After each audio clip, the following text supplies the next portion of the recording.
Hey there, welcome back to another video. This time around, it is my review of the 2004 spy comedy D.E.B.S.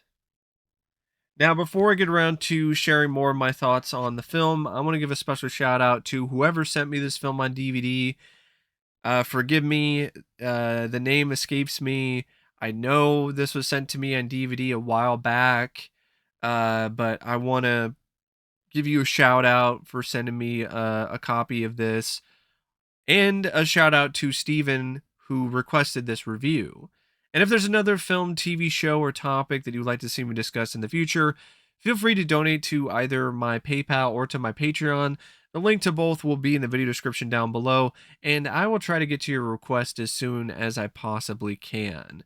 Now, D.E.B.S, it's a film that came out, did terrible, didn't really get that much critical acclaim. It was a box office bomb.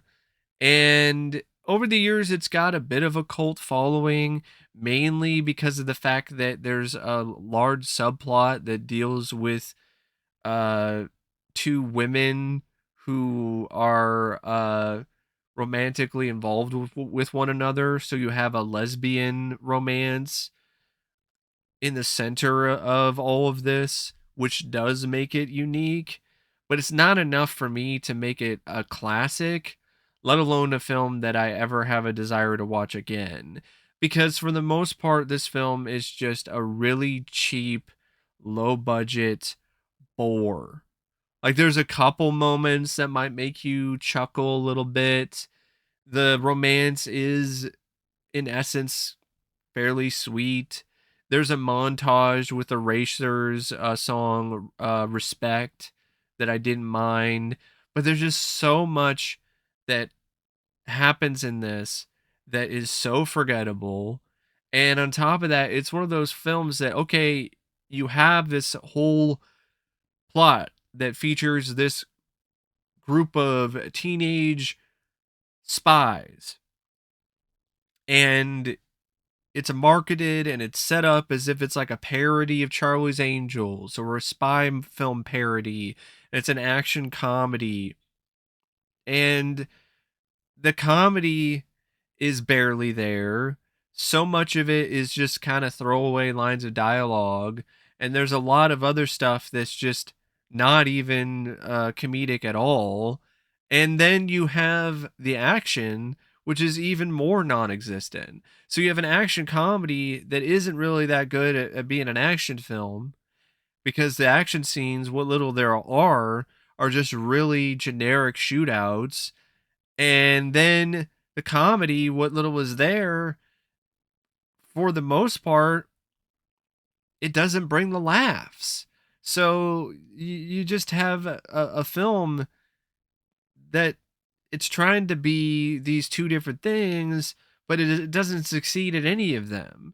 In fact, the only time it succeeds to me is when it's being a romance.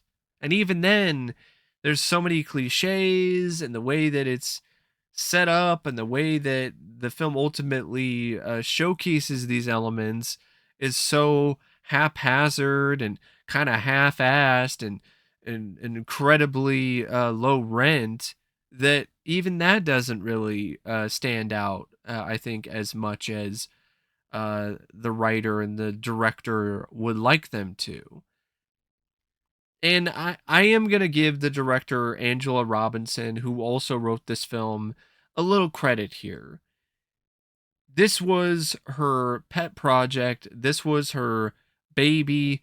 She was writing Deb's stories and making Deb's little comics when she was back in high school.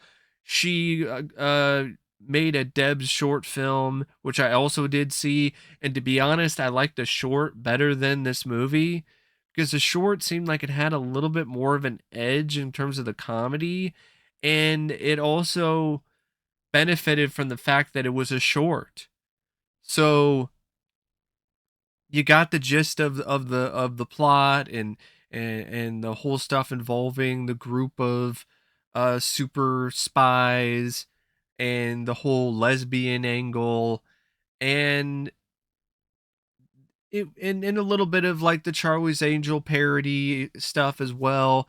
And it wound up being something that was cute because it was only like 6 minutes, but an hour and a half or an hour and 20 something minutes, like it doesn't really wind up being cute anymore. It starts to get tiresome.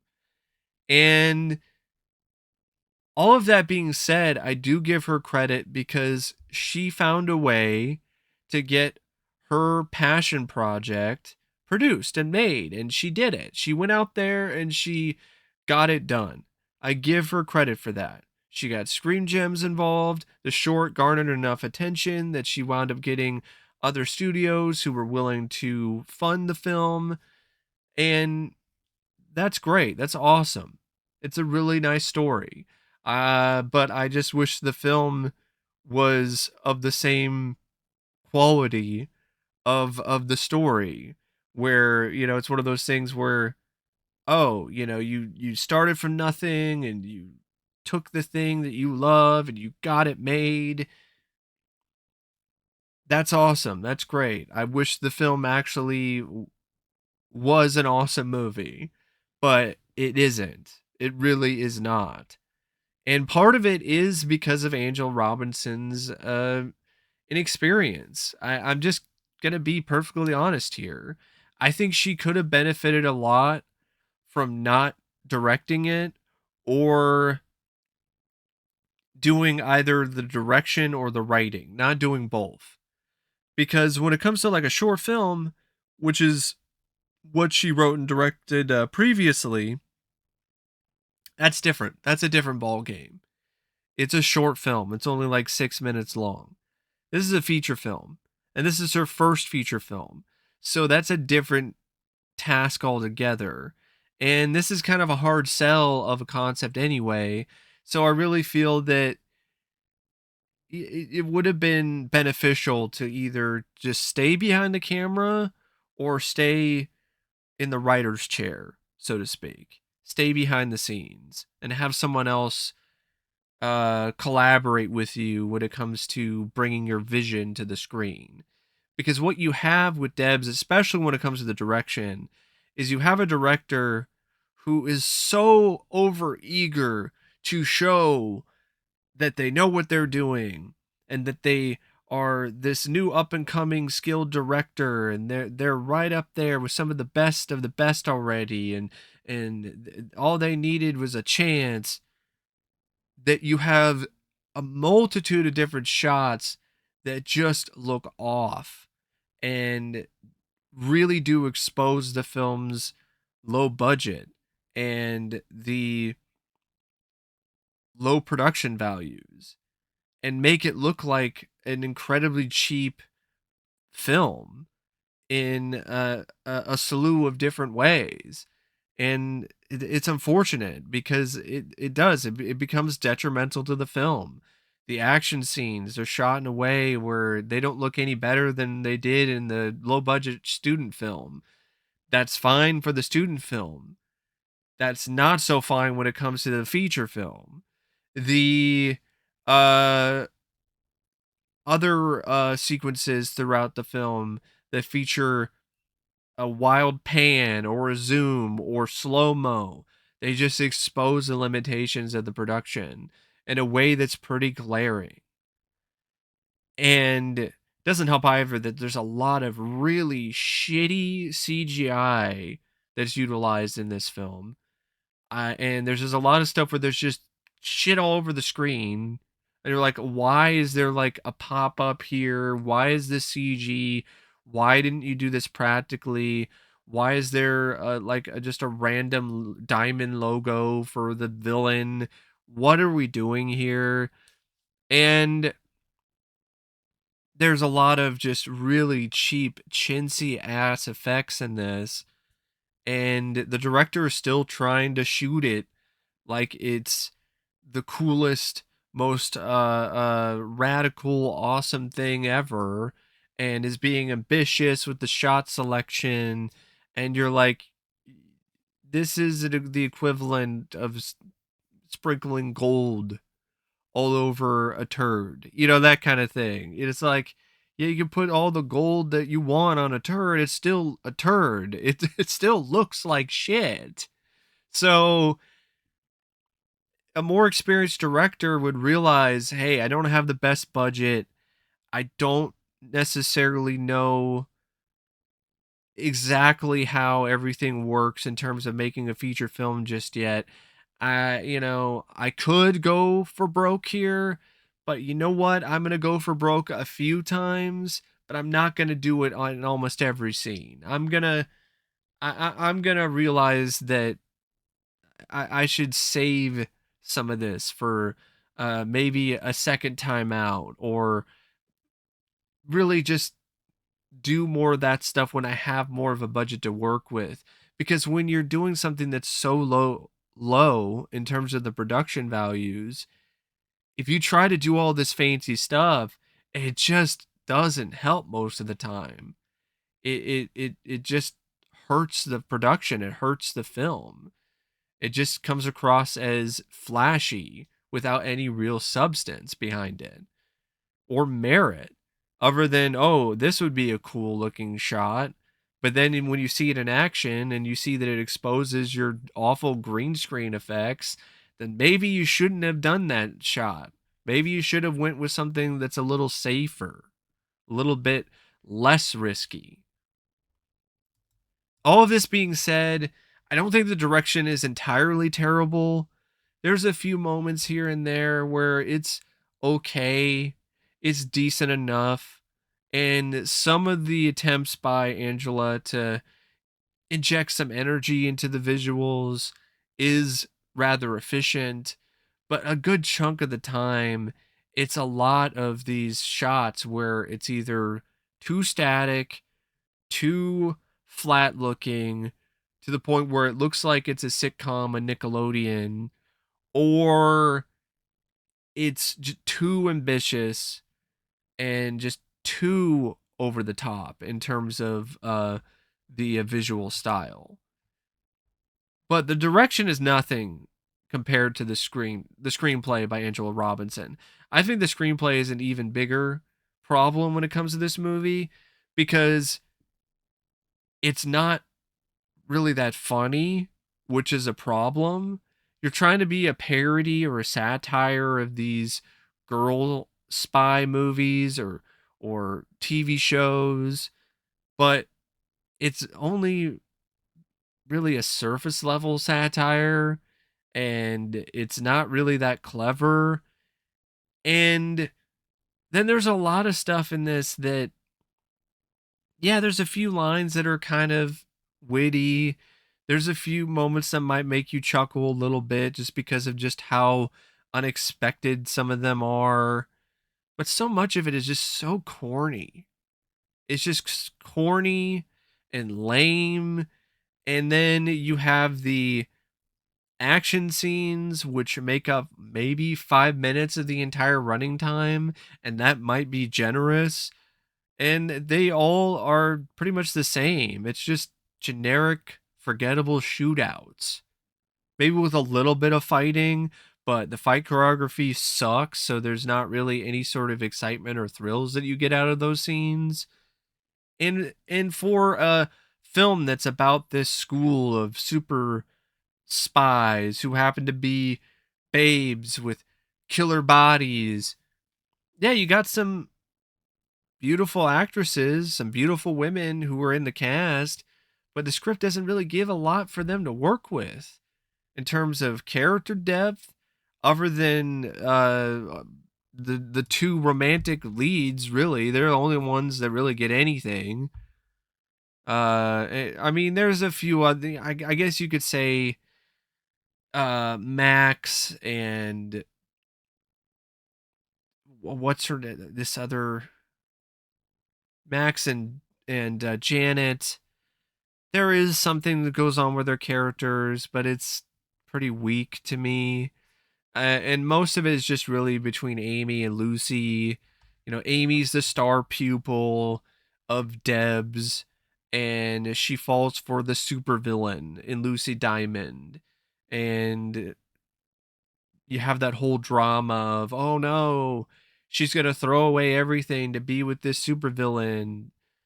And that might be more compelling if it wasn't one of those things where it just seems so easy for her to just throw everything away, because you didn't really necessarily get the gist that she even wanted this life of being this star Deb to begin with.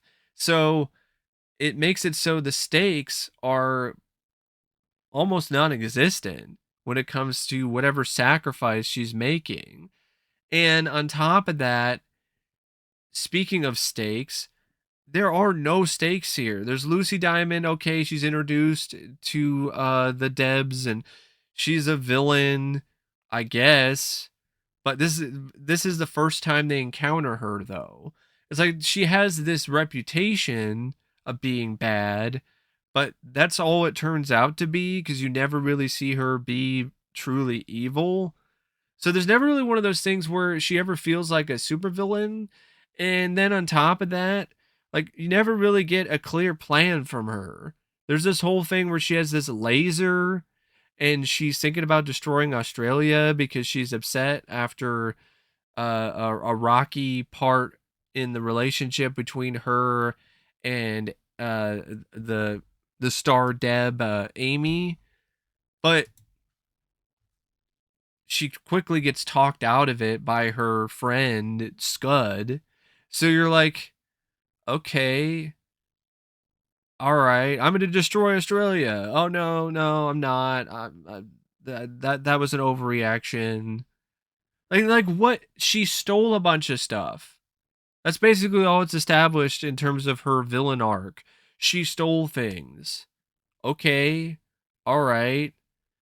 So you have this group of spies that you have a special school for, and you essentially have them stay in a sorority house that's protected by a uh, force field, and they know how to use weaponry, and they can fight and with hand-to-hand combat, and all they're doing is trying to stop a petty thief. Like, it just felt like the script really missed the boat or missed the bar when it comes to the test of making a compelling, fun spy adventure. It's almost like Angela Robinson really didn't know the spy genre that well, and she really just used the Debs angle and the spy stuff to just write a generic love story. That's really what it seems like. And I will give the love story this. The love story between Amy and Lucy, there's a certain sweetness to it, but it's as charming and memorable as your average love story that you've seen in a million other rom-coms or a Lifetime original movie. Like, it's just not anything really that special in terms of it being particularly memorable or noteworthy, other than it's two women that are involved in this relationship and having puppy dog eyes over one another and so on. But other than that, like, there's really not much to it. And it just leads to a story that just meanders around, and there's really not a whole lot of reason to care about anything other than maybe those two getting back together. But that's it. And that's not enough to really create a screenplay and a story that's consistent enough when it comes to its ability to engage an audience with just this love story. It's not a strong enough love story. Their dynamic is cute, but it's not cute enough to carry the film. Like, you needed some other things thrown in there. Like, there's some moments where, okay, she sets up a trap for the other Debs so that she can spend some time with Amy. And there's some decent bits of dark comedy in that scene. but that's one of the few scenes that even features dark comedy. Most of the time, it's very broad and not necessarily slapstick, but the kind of comedy you would see in your average episode of like Saved by the Bell. And the action, I mean, that is another massive letdown. Like, what action? There's barely any to speak of. There's a couple shootouts, and I don't even think there's even a car chase. If there is, it was very forgettable, like a good chunk of this movie. And where's the big explosions? I don't know. You don't get that either. This is one of those. There's even like a whole scene in the climax where they're just essentially running around in a maze of boxes, just running around in front of cardboard, and you're like, okay, all right. There's this other subplot that's going on with Amy with this boyfriend of hers or her ex, and he gets involved and he wants to stop Lucy Diamond, but ultimately that leads to nowhere because he doesn't get to stop her. Or and it just I just and there's of course there's the typical cliches when it comes to the group of Debs that Amy is a part of, who are upset at her because of her uh throwing everything away to be with Lucy Diamond, and she gets brought back into the Debs reluctantly. Her friend sets things up where she's going to say some speech and disown Lucy Diamond and take the award for being the Deb of the Year at Endgame, because apparently that's their version of prom. And she of course has a change of heart and still loves her, and so she quits the Debs and goes and lives heavily heavily. That's a different kind of movie. No, this isn't the Shower Hal universe version of Debs. She and Lucy Diamond go to live happily ever after together. And you're just like, okay, all right. And the friends, they agree to let her go. But like the way that the friends were acting was just really bitchy and like not in a likable way. So it was one of those things where it's like, are they really your friends? That's another aspect of the script that I think was weak. Like you never really bought that these girls were really close, because a lot of their interactions were very bitchy and they were antagonistic towards one another. And yeah, you had like maybe one or two lines of dialogue where they were talking about how we're besties or whatever, but it didn't really resonate that strongly that they were real friends. So when they get broken up, it's another one of those who gives a crap, who really cares type of things.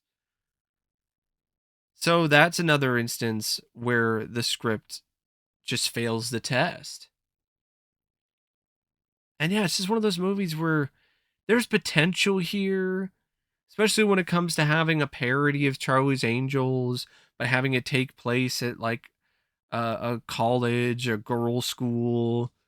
Um, and I think if you had some actual action scenes that were exciting and fun, that would definitely help. That would break up the monotony of the soap opera stuff that's going on. The teenage days of our lives shit. Uh and the romance stuff, yeah, that is kind of clever, having the leader of the group be in love with the villain, but it doesn't necessarily work as well as it should, because of just how weak the writing is in terms of the villain and their arc, as well as the leads. Like, actually have her genuinely like being a Deb and uh, really excel at being the leader of the group, And then it makes her sacrifice into something that feels like it actually means something. But that never happens in this script. It's just one of those things where it's an afterthought.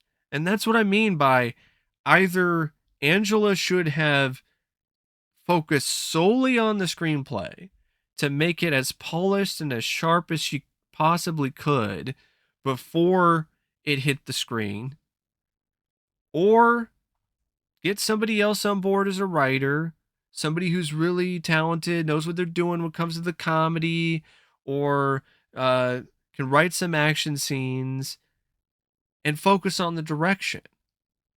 Because the fact that she was just stretching herself so thin, it just led to the film being thin and being rather anorexic when it comes to uh, its screenplay and its story and its characters. The cast is not bad. I'll give it that. Sarah Foster, I thought she was actually pretty charming. She had some charisma. She was gorgeous. And I felt she had some decent comic timing at points. And I feel that her and Jordana Brewster actually had some really good romantic chemistry. So Sarah Foster, I thought was solid as Amy. Jordana Brewster, I thought was great as Lucy. It was not really the most complex or well thought out role for her, but I thought she was easily the best performer out of the cast, easily the most consistent actor, and you could tell she was having a little bit of fun with it too. Meagan Good, she was fine playing Max. I think the script didn't do the best job making her a character that you like, because it really focuses a lot on the worst aspects of her character. She came across as very manipulative and just not at all a good friend. Devon Aoki, who was in also in Fast and the Furious films along with Jordana Brewster, she plays a member of the D.E.B.S named Dominique, and she might as well have not even been in the movie. She does nothing. I guess all she does is like smoke cigarettes and have guys in the bedroom when she's not supposed to. She really doesn't add anything to the movie. She barely has any lines of dialogue as well, and she's not likable either. Like her whole shtick is that she's just a bitch, really. If you think about it, she even says lines of dialogue to Amy later, like, you know, I never liked you, but I'm gonna miss you. Like you're like, I didn't like you either, and I'm not gonna miss you. Uh, Jill Ritchie is Janet. She was actually one of the only other actresses that was in the short film. I this character is pretty irritating. I thought this performance was irritating. She's just the goody two shoes, and it was just annoying. And I'm not gonna say Jill Ritchie did a bad job playing that role. She played that role well, and of course there are some moments where okay she breaks from type and calls somebody a slut or whatever, but I don't know, it just didn't really work for me. I think part of it is because I think Jill Ritchie as an actress, she's not that great, and she doesn't really have a ton of genuine charisma. So it comes across like a lot of it's her overcompensating or kind of faking things, and that becomes really obvious when it comes to a fair amount of scenes in the film. And the rest of the cast, I mean, you got Geoff Stults, who's a poor man's Casper Van Dien, who plays Bobby, the boyfriend or the ex, to correct myself, of Amy. Jimmi Simpson, he was fun. I liked him as Scud. I wish he was in the film more, to be honest. Michael Clarke Duncan is also in this as Mr. Phipps. There are a good chunk of movies and roles that he did that are just completely thankless, and this is definitely one of them. And you also have Holland Taylor, who's in this as Mrs. Petrie. Scoot McNairy plays a stoner in a basically a blink and you miss it cameo. But yeah, I mean it's not a bad cast, but it's not what I would consider strong overall. Definitely don't consider the film to have strong cinematography by M. David Mullen. The editing by Angela Robinson, uh, at times, it's actually quite good. It's one of the few things that kind of adds some energy and life and vitality to the film. But there's other times where it's a little jarring and just seems a bit off kilter and out of place. This is another one of those things where maybe she should have had somebody else edit the film too. What are you doing? Writing, directing, and editing the movie. Like, why do you have to do all of those things? You have a $3.5 million budget. You got the backing of Screen Gems. Like, you have options that are available to you that you can utilize. You don't have to do it all yourself. I liked one montage scene with Eraser's song "Respect" with Jordana Brewster and the actress who played Amy, Sarah Foster, and I liked some aspects of the love story between Amy and Lucy Diamond. Other than that, didn't really care for anything else when it comes to this movie. Uh, but that's just my thoughts on Debs, and until next time, I'll see you later. See ya.